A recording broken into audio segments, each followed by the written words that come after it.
Hey, welcome back everyone to JJ Central DIY channel. Is your Honda V6 engine belt squeaking big time and you're wondering why? First thing first, yes, your belt could be stretched out, and if you spray a little belt conditioner, not lubricant, but belt conditioner, if it quiets down, chances are you can replace the belt itself and it'll fix.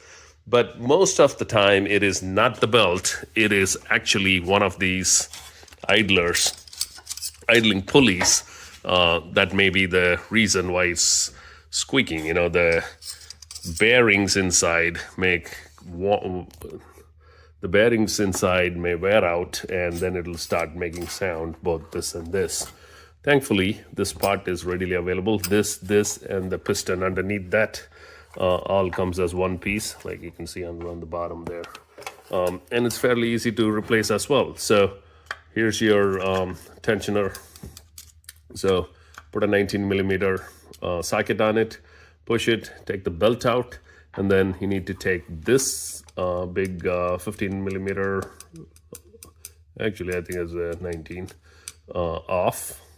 And the second one is below that piston in there. Like if you look carefully down there, it's underneath the piston. Let me try to get a shot of that if I can.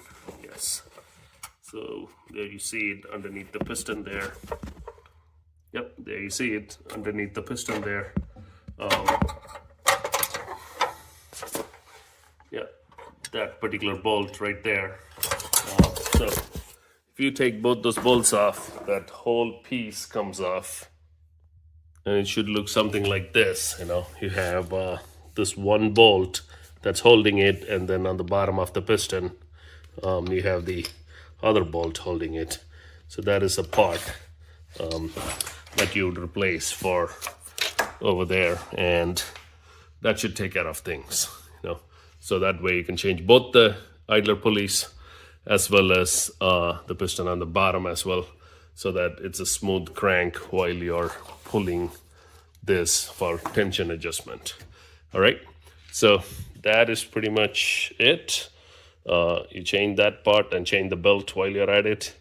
It should start squeaking completely. Any V6 3.5 liter Accord, Pilot, Odyssey, MDX, ZDX, TL, TSX, all those Honda Acura that has V6 from 1998 all the way through 2012, that range, that's what it looks like. All right, hopefully that was helpful. I will see you in the next video.